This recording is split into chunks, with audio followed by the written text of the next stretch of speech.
Hello guys, kumusta? Panibagong araw, panibagong buhay. Ngayong araw pala guys, meron ganap dito sa aming office.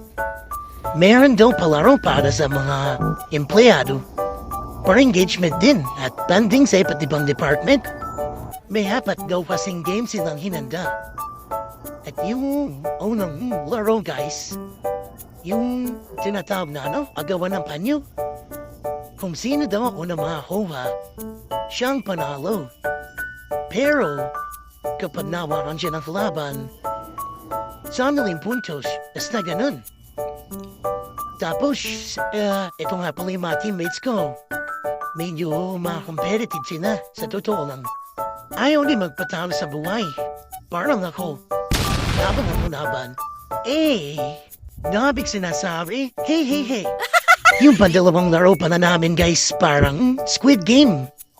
Merong nakatayo sa unahan, tapos siya yung titingin kung may gumalaw ba o hindi. At kapag narida niya kung may gumalang, ibig sabihin, you're dead. Ay sorry, you're out lang pala. Hey, tingnan mo to si brother. Ang husay niyan.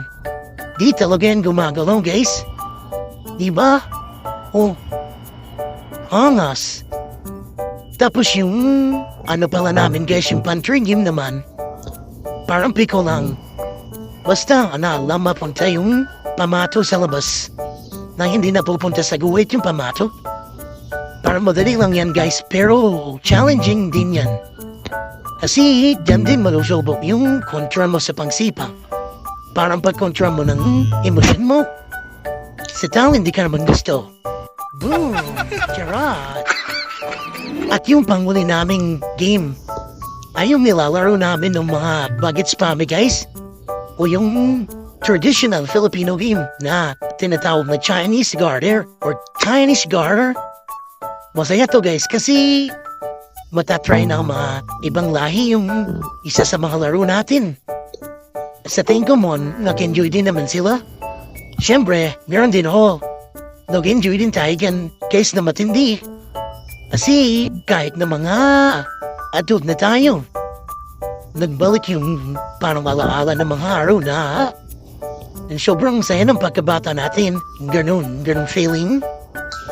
At pwede din pala ulit natin malaro yung mga ganitong klaseng laro. Bang sobrang saya lang. Saya lang kasi marami ng lahi dito guys.